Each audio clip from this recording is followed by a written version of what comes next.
हो यार पर्णी, मी तर त्या दृष्टीने विचारच केला नव्हता, पण तू म्हणतेस तसंच काही असू शकतं. मला आता खात्री पटली. खात्री पटली म्हणजे तिचा आज ॲक्सिडेंट होणं आणि यु नो वॉट, मघाशी मी त्याला स्मोकिंग करताना पाहिलं. तो असा सहजासहजी अशा गोष्टींकडे वळणारा नाही. ओ काय सांगताय, स्मोकिंग करत होते ते? बाप रे. हो ना, म्हणजे काहीतरी स्ट्रॉंग रिझन असणार त्या पाठीमागे आणि या गोष्टी कदाचित एकमेकांशी निगडीत आहेत. ओ हो बनी, नाव I have to talk with him. आपण ऐकत आहात गुंतण्या आतुर फिरुनी या कथेचा पुढचा भाग सुरू करण्याआधी प्लीज माझ्या चॅनलला सबस्क्राईब करून घ्या आणि आधीचे पार्ट ऐकले असल्याची खात्री करून घ्या. चला सुरुवात करते गुंतण्या आतुर फिरुनी भाग 28. कौस्तुभ, तू स्मोकिंग करत होतास? अरे भैया, ते टेन्शन होतं जरा ऑफिसमध्ये, त्यात हा ॲक्सिडेंट. मग रिअली एवढं काय टेन्शन आहे म्हणून तुला स्मोकिंग करावं लागलं? या ॲक्सिडेंटचं कारण कम ऑन कौस्तुभ, सांगू आई बाबांना? भैया प्लीज त्यांना नको ना बोलूस, हे शेवटचं, पुन्हा नाही करणार. पण कौस्तुभ काय गरज पडावी? अरे आपल्या घरातलं वातावरण तुला माहीत नाहीये का? तसंच काही टेन्शन होतं तर घरात बोलायचं होतंस कोणाशी तरी. आई आहेस की, समजा तिच्याशी नसेल जमलं तर मी नव्हतो का? मला येऊन बोलायचं होतंस. तू काय समजतोस काय रे स्वतःला? आणि असं छोटे मोठे ॲक्सिडेंट होतच राहतात म्हणून काय तू लगेचच आईबाबांनी केलेले संस्कार विसरणार आहेस? आय एम सॉरी ना केतन भैया. बरं तेही सोड थोडा वेळ. तिचे आई बाबा आले होते मगाशी, माहिती आहे ना तुला. तरीही तू फोन करायचा आहे असं खोटं बोलून खाली आलायस कधीचा. हे चूक नाहीये का? अरे नव्हतं भेटायचं मला तिच्या आई वडिलांना. तो वैतागून भलतीकडे पाहत म्हणाला. अरे का साधा भेटायला आला नाहीस तू? वर काय विचार करतील ते? I don't care. तो तसाच भलतीकडे पाहून म्हणाला. अरे असा इतक्या बेजबाबदारपणे कसं बोलू शकतोस तू कौस्तुभ? काय झालंय काय तुला? केतन त्याच्या खांद्यावर हात ठेवून म्हणाला. काही नाही रे, सोड. बरं तू घरी निघालायस का?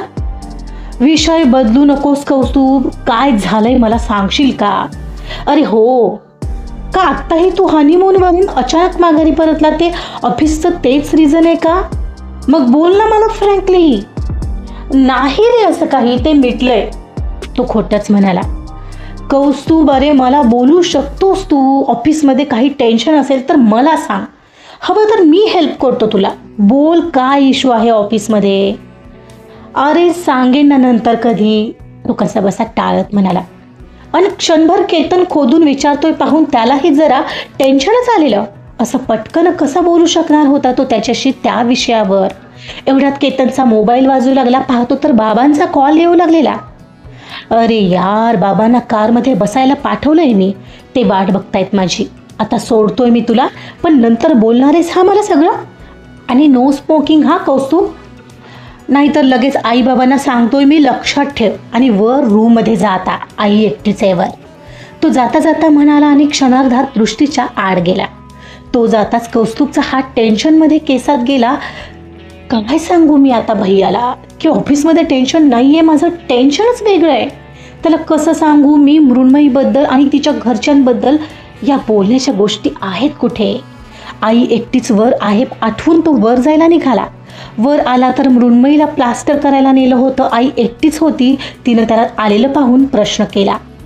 कौस्तुभ अरे कुठं होतास इतका वेळ? तिचे आई बाबा आले होते, भेटलास का तरी त्यांना? अगं खाली होतो. पण मृण्मयी कुठं आहे? दिसत नाही आहे. तो मुद्दामच विषय बदलत म्हणाला. अरे तिला प्लास्टर करायला नेलंय. कधीची एकटीच बसली मी येऊ का रे जरा पाय मोकळे करून बाहेरून? तू थांब इथं, येईलच आता बहुतेक ती. हो येतो. तो म्हणाला तशी आई फिरायला खाली गेली आणि तो पुन्हा त्याच्या मनात चाललेल्या वादळात हरवला. आता केतन भैयाला काय सांगायचं हा प्रश्न त्याला तीव्रतेने छळत होता. केतन घरी पोहोचला आणि फ्रेश होऊन पर्णीचं किचनमध्ये काय चाललंय पाहायला डोकावला. पाहतो तर पर्णीचं जेवण बनवायचं चाललेलं आणि कृती तिला हेल्प करत होती. ओ आज कृती कशी काय उगवली आहे किचनमध्ये? मग आज जेवणाची वाट लागणार तर. एक केतन भैया गप हा. आई तू कधी आलास? बरी आहे का रे बहिणी? हो केतन, कशी आहे होती? हो बरीच आहे तशी. हात फ्रॅक्चर आहे, डोक्याला लागलंय. काय हे मध्येच काय चाललंय कळेना झालंय.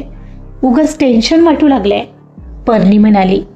अरे काय चाललंय काय? आपल्या घरात टेन्शन घ्यायचा आजार झालाय का सगळ्यांना? अहो असं काय बोलताय केतन? अगं तू का टेन्शन घेतेस मग?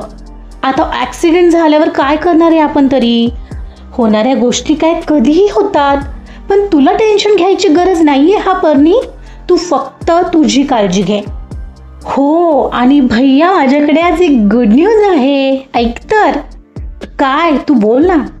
अरे आज मी ते फेमस डिझायनर आहेत ना रियांश मल्होत्रा, त्यांच्याकडे गेले होते इंटरव्ह्यूला. अँड यू नो व्हॉट, माझं सिलेक्शन झालंय. येस.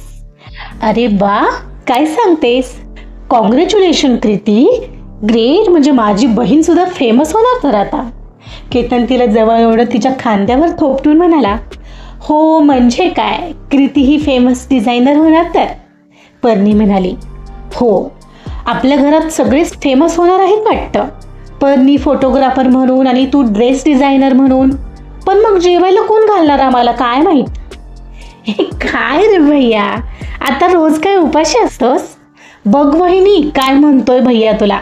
इनडायरेक्टली त्याला असं म्हणायचंय तू खायला घालत नाहीये. ती हसत म्हणाली.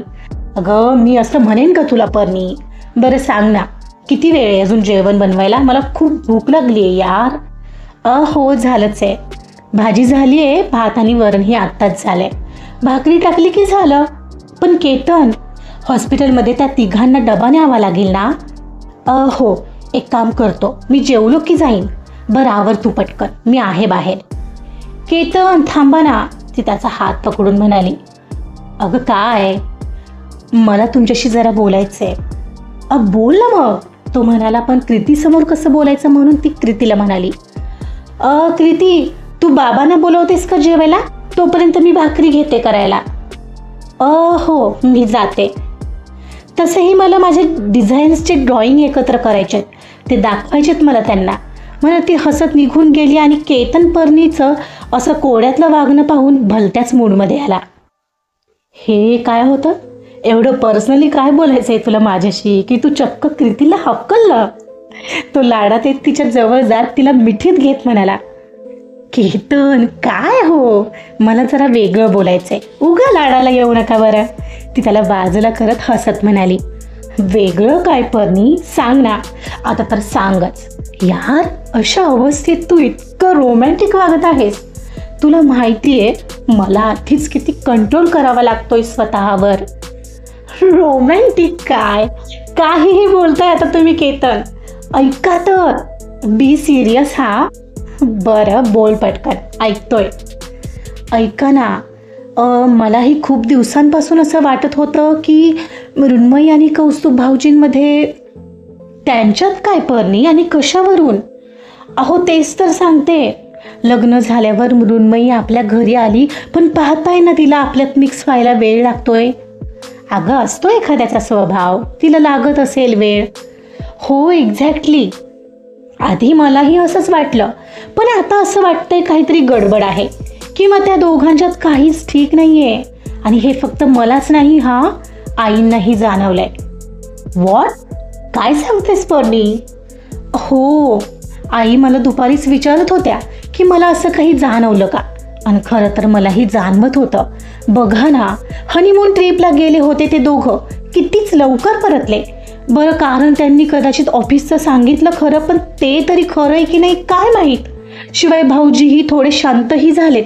हसून खेळून असायचे, हल्ली थोडे विचित्र वागत आहेत. आपल्यासमोर कधीतरी ते मृण्मयीशी बोलल्याचं आठवतंय तुम्हाला? मला तर आठवत नाहीये. आणि सकाळीही कसे नाश्ता न करताच गेले होते पाहिलं ना.